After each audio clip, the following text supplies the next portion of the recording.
Hey guys, this is Jay Calderon with Jay Unboxing here, giving you my personal prediction for the heavyweight contest between national rivals Junior Fa and former titleist Joseph Parker.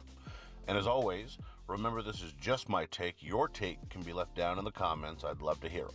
So as mentioned, this is between Parker and Fa. This is a New Zealand rivalry. This will be taking place in Auckland, New Zealand, for that matter, at the Spark Arena. No title on the line, but a nice domestic dust-up, and one that'll tell you where both fighters are a bit of a crossroads fight to some extent. This is taking place on Saturday and will be airing on DAZN here in the United States. Solid fight, like I said. The real appeal of this fight is more of just how much New Zealand is getting behind it. I mean, they're obviously hyping it a little more than, say, I would, for example, by calling it the fight of the century in a hilarious way when it's clearly not that. However, it really is a fight that's going to let you know where Parker stands as a former titleist and where Fa might be able to go as a guy looking to basically build his resume off of this Parker win, because outside of this fight, he doesn't have a tremendous deal of step-ups. So let's start with Fa. For Fa to win, there are a couple of key components here. The first one is, don't be wild, but be yourself. He can't be afraid to let his hands go. He can't get caught up in the moment. The issue is, however, that he does tend to get a little bit wild. So he has to make sure it's a little more of a measured approach.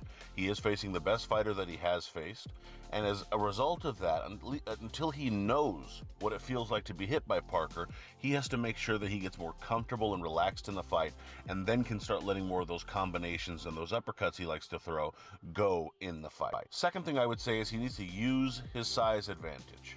He's got a few inches in terms of height, and he has 4 inches in terms of reach. That's only going to matter if he makes it matter. If he looks to crouch down and dig in, but basically smothers his own work, he's giving Parker the advantage back because he's the more experienced fighter. He'll know what to do there.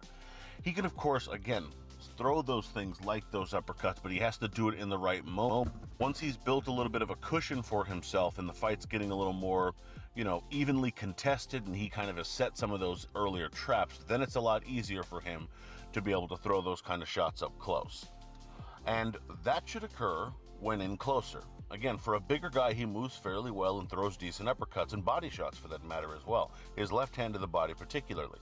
And if he backs Parker up, those shots are there. But from at range, it will only leave him open. When he's backing Parker up, it allows for Parker not to land nearly as impactfully on him and gives him a lot more of an opportunity to do what he likes to do in close.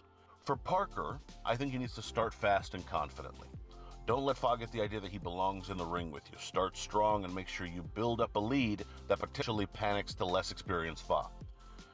If you do that, it of course gives you the opportunity to make sure that you're starting off strong, so that this way, if you happen to fade, you happen to get clipped and have to survive for a little bit, this will allow for you to make sure that you have a little bit of a cushion if you're Parker. You want to keep your shots short. Fa has a tendency to get wider with his shots, especially when in combination. Parker has the faster hands and his shots are going to be straighter. So not getting wild ensures he keeps that advantage. If he starts getting into a slugfest, then it becomes who's going to land first, and if it's at the wrong range, that's going to be Fa. And finally, I would say look for your moment. Yes, you want to start strong, and you want to use those fast hands, and you want to make sure you build that lead, and you want to make sure you start confidently and don't let Fa build up a lead in the beginning of the fight. But at the same time, you don't want to rush things. Again, he does have longer reach.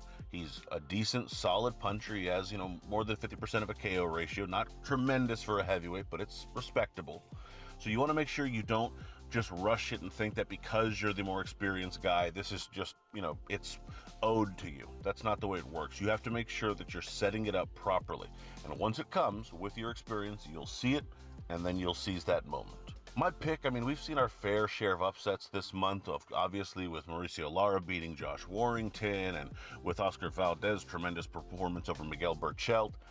I just don't know if I'm seeing this in this fight. I do think Fa will make Parker work, might even have a few solid moments in the opening rounds.